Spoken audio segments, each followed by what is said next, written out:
بسم اللہ الرحمن الرحیم۔ ہر عمل میں خدا کو سامنے رکھنے کی مثال یہ ہے کہ آپ اپنے بچے کی تربیت کریں تو اس بچے کو اپنا بچہ نہ سمجھیں۔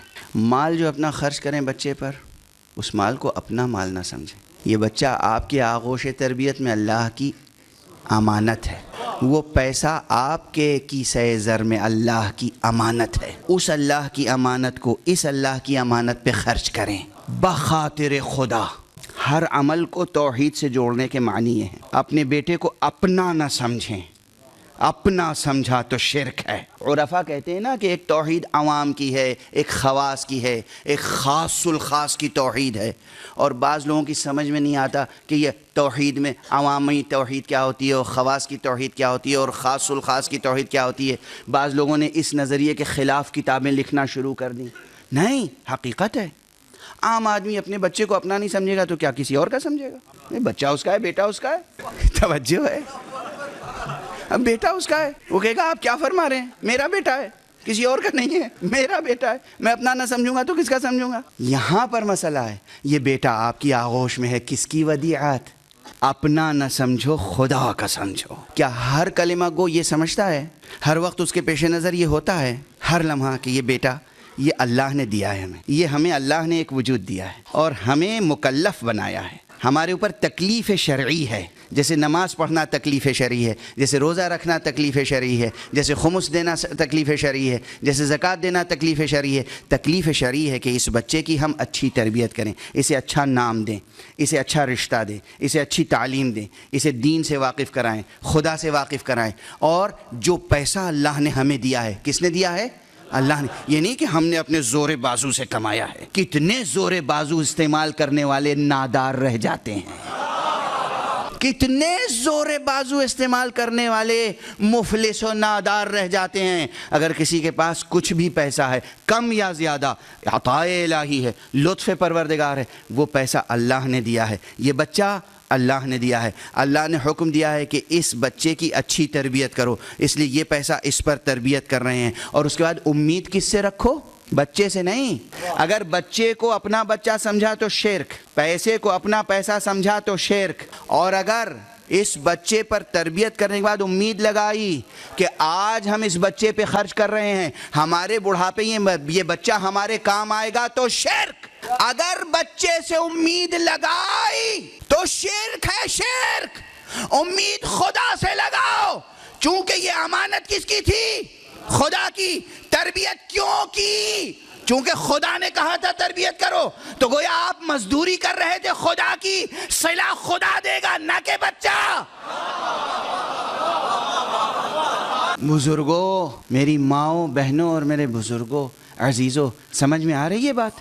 عام طور پہ کیا ہوتا ہے؟ عام طور پہ 90%، 95%، 99% لوگ امید لگاتے ہیں اپنے بچے سے، یہ میرا مستقبل ہے۔ کہہ بھی دیتے ہیں ماں باپ اکثر کہ بیٹا تم ہی تو ہمارے بڑھاپے کا سہارا ہو۔ یہ شرک ہے، یہ شرک ہے۔ اسی لیے یہ مضمون پورا کا پورا قرآن مجید میں موجود ہے۔ المال والبنون زینت الحیات الدنیا والباقیات الصالحات خیر عند ربک ثوابا وخیر عملا۔ وخیر عملا، عمل کے معنی امید کے ہیں، ثواب کے معنی جزائے عمل کے ہیں، کہ یہ مال، المال والبنون، یہ دھن دولت، یہ بچے، یہ زینت حیات دنیا ہے، جزائے عمل، اور امید کے لیے صرف رب کی ذات ہے۔ جزائے عمل اور امید کے لیے، امید صرف اللہ کی ذات ہے۔ سورہ مبارکہ کہف کی آیت ہے جو میں نے آپ کے سامنے پڑھی۔ اب سمجھ میں آئی بات؟ اس سے زیادہ نازک مثال نہیں ہو سکتی جہاں سب سے زیادہ انسان خدا سے غافل ہوتا ہے، اور فطری طور پر دنیا دار غفلت ہے جو میں کہتا ہوں، فطری طور پر خدا سے غافل ہو جاتا ہے۔ بیٹا اس کا ہے، مال اس کا ہے، اس نے عرق جبین بہا کر قد یمین سے روزی کمائی ہے، آرزوؤں سے بچہ پیدا کیا ہے، بچہ اس کا ہے، مال اس کا ہے، وہ اس پہ صرف کر رہا ہے، کہیں خدا کی طرف ذہن جاتا ہے؟ یہاں اگر خدا کی طرف ذہن برقرار رہے، یہ ہے کمال ذکر۔ زبان پر اللہ اللہ اللہ کہنا ذکر نہیں ہے۔ بچے کو آغوش میں لو تو یہ سوچو کہ یہ امانت خدا ہے، یہ ہے ذکر۔ بچے کو اپنے جیب سے پیسے نکال کے دو کہ یہ جا رہے ہو اسکول کی فیس ادا کرنے، تو یہ سوچے کہ یہ اللہ کی طرف سے میں دے رہا ہوں، اللہ کی دولت دی ہوئی، اللہ کی امانت پہ خرچ کر رہا ہوں۔ اگر یہ ہے ذہن میں تو یہ ہے ذکر، یہ ہے ذکر، یہ ہے سیر و سلوک کا جوہر، یہ ہے عرفان، یہ ہے عرفان عملی۔ جس طرح بچے کو اپنا نہ سمجھو خدا کا سمجھو، جس طرح مال کو خدا کا سمجھو اپنا نہ سمجھو، اسی طرح کسی بھی انسان کو تم حقارت کی نگاہ سے دیکھو نہ دیکھو۔ تم بھی بندہ خدا ہو، وہ بھی بندہ خدا ہے۔ اگر تم نے کسی کی اہانت کی تو بندہ خدا کی اہانت کی، چونکہ بندہ خدا کی اہانت کی، اس لیے خدا سے پہلے توبہ کرنا ہوگی، اس سے بعد میں معافی مانگنی ہوگی۔ گھروں کو جنت کیسے بنائیں گے؟ آپ بیوی کو اپنی بیوی سمجھتے ہیں نا، جیسے بچے کو اپنا بچہ سمجھتے ہیں، بیوی کو اپنی بیوی سمجھتے ہیں، اور بیویاں شوہر کو اپنا شوہر سمجھتی ہیں۔ خدا کرے یہی سمجھیں، خدا کرے شوہر بیویوں کو بیوی سمجھیں اور بیویاں شوہروں کو شوہر سمجھیں، تب بھی زندگی کچھ بہتر گزر جائے گی۔ ایسا نہ ہو کہ شوہر بیویوں کو لونڈی اور کنیز سمجھیں، ایسا نہ ہو کہ بیویاں شوہروں کو اپنا غلام سمجھیں۔ نہیں، اس سے برتر یہ ہے کہ شوہر یہ سمجھے کہ یہ کنیز خدا ہے، یہ ہے تو کنیز خدا، یہ ہے کس کی؟ کنیز خدا کی۔ یہ لطف خدا ہے کہ اس نے اپنی ایک کنیز کو میری خدمت کے لیے دے دیا ہے۔ وہ بیوی سمجھے کہ یہ ہے عبد خدا، یہ تو بندہ خدا ہے، یہ لطف خدا ہے کہ اس نے اپنے ایک بندے کو میری شوہر کے طور پہ مجھے دے دیا ہے۔ جب یہ اس کو کنیز خدا سمجھے، وہ اسے عبد خدا سمجھے، تو ایک دوسرے کی دل آزاری سے پہلے سوچیں گے کہیں خدا کو برا نہ لگے، کہیں خدا کو برا نہ۔ یہ کنیز خدا ہے، اللہ نے اس کو میرے لیے مباح قرار دیا، اللہ نے اسے میری تسکین نفس کے لیے مجھے ہبہ کیا، اللہ نے مجھے عطا کیا ہے۔ ہم نے اللہ کے کلمے پر، اللہ کی شریعت کے مطابق ان کہتو قبل تو کہہ کر اپنا لیا ہے، خدا کے اذن کی بنا پر۔ اگر خدا کا اذن نہ ہوتا تو یہ میری نہیں ہو سکتی تھی، جب خدا کے اذن کی بنا پہ یہ میری ہے تو میں اسے اذیت دوں گا تو خدا ناراض ہوگا۔ اسی طرح وہ سوچے کہ یہ خدا کا عطیہ ہے میرے لیے، اگر میں اس کی اطاعت نہیں کروں گی، میں اس کی خاطرداری نہیں کروں گی، میں حقوق زوجیت ادا نہیں کروں گی، تو پھر نتیجہ یہ ہوگا کہ خدا ناراض ہوگا۔ اگر یہ جذبات پیدا ہو گئے تو یہ زنا شوئی کا رشتہ، یہ میاں اور بیوی کا رشتہ عبادت بن جائے گا۔ یہ ہے عرفان، یہ ہے سیر و سلوک، یہ ہے ریاضت۔ پھر بیوی کے چہرے پہ نظر ڈالنا عبادت ہو جائے گا، شوہر کے چہرے پہ نظر ڈالنا عبادت ہو جائے گا، اس لیے کہ وہ بندہ خدا کو دیکھ رہی ہے، یہ کنیز خدا کو دیکھ رہا ہے۔ سمجھ میں آئی بات؟ سمجھ میں آئی؟ وہ دیکھ رہی ہے کسے؟ بندہ خدا کو۔ وہ دیکھ رہا ہے کسے؟ کنیز خدا کو۔ اسی لیے حدیث میں آئے، حدیث کا مضمون، یہ مضامین سمجھ میں نہیں آتے، عام محدثوں کو بھی، عام دانشوروں کو بھی مذاق اڑاتے ہیں ان حدیثوں کا۔ بچہ ماں باپ کے چہرے کو دیکھے تو عبادت ہے، بچہ ماں باپ کے چہرے کو دیکھے عبادت ہے۔ ماں باپ بچے کو بوسہ دیتے ہیں تو اس کا ثواب ہے۔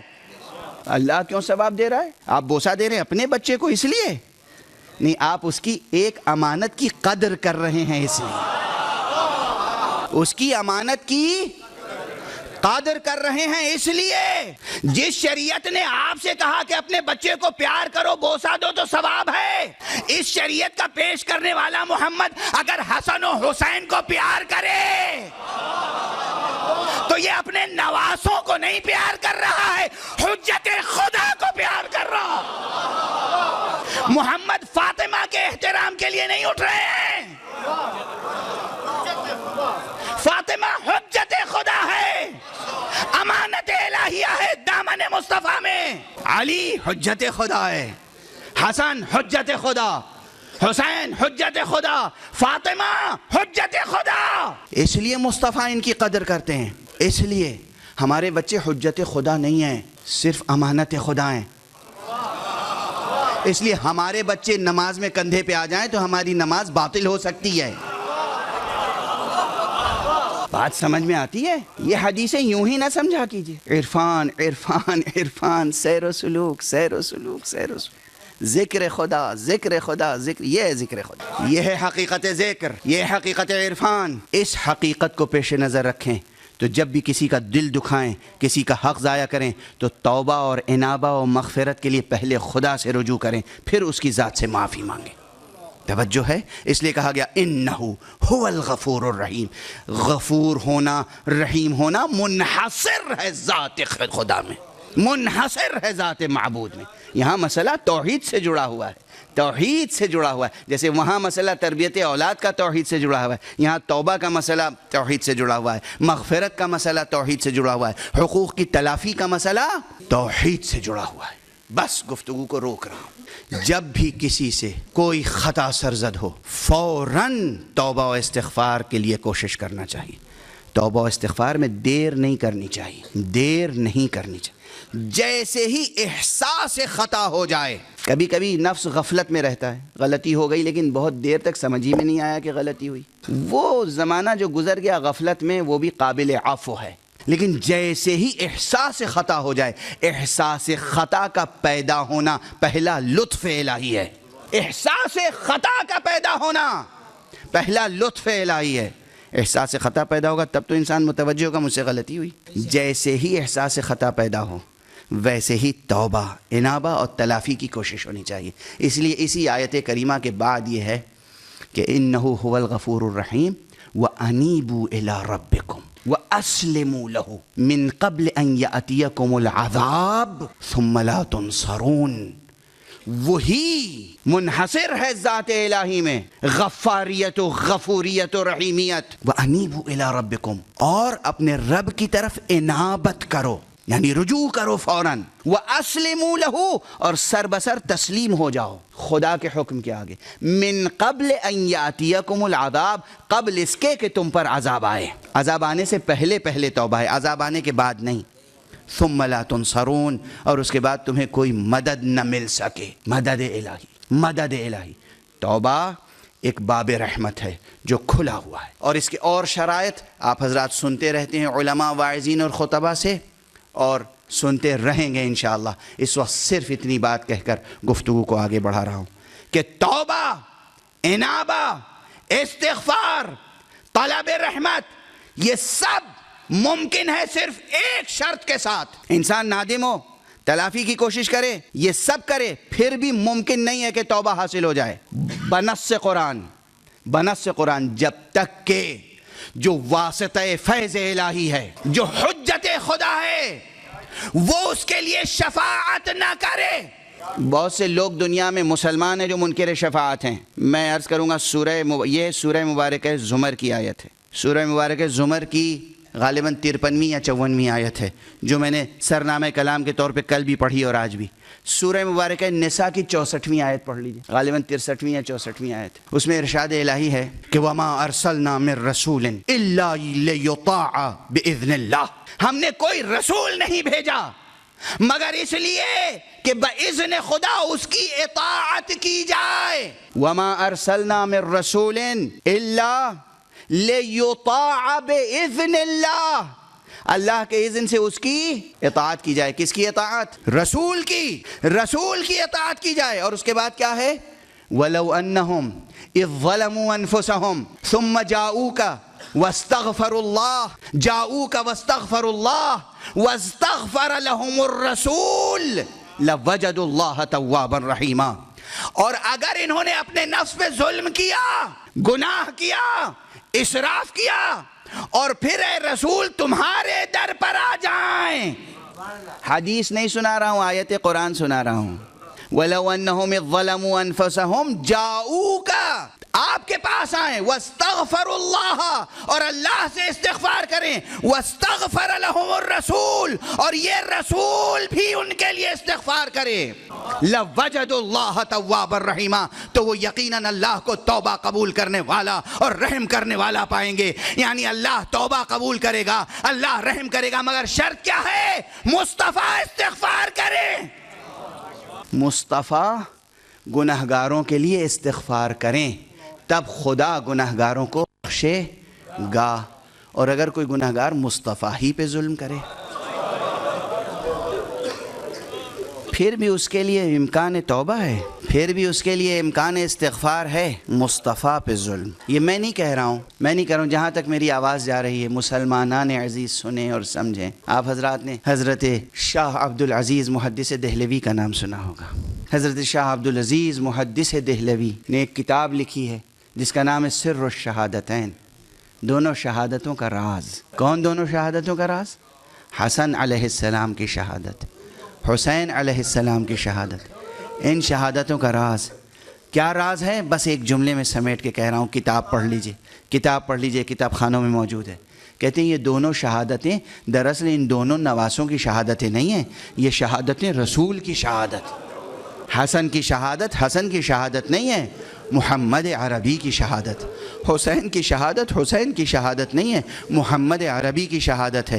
اگر یہ تسلیم ہے تو پھر حسین کا سینہ پامال نہیں کیا جا رہا تھا, وہ محمد کا سینہ تھا جو پامال کیا جا رہا تھا. یہ حسین کا سر نہیں تھا جو نوک نیزہ پہ بلند کیا جا رہا تھا, یہ محمد کا سر تھا جو نوک نیزہ پہ بلند کیا جا رہا تھا. یہ حسین کا بیٹا نہیں تھا جسے ہتکڑیاں اور بیڑیاں پہنائی جا رہی تھیں, ارے یہ محمد کا بیٹا تھا جسے ہتکڑیاں اور بیڑیاں پہنائی جا رہی تھیں.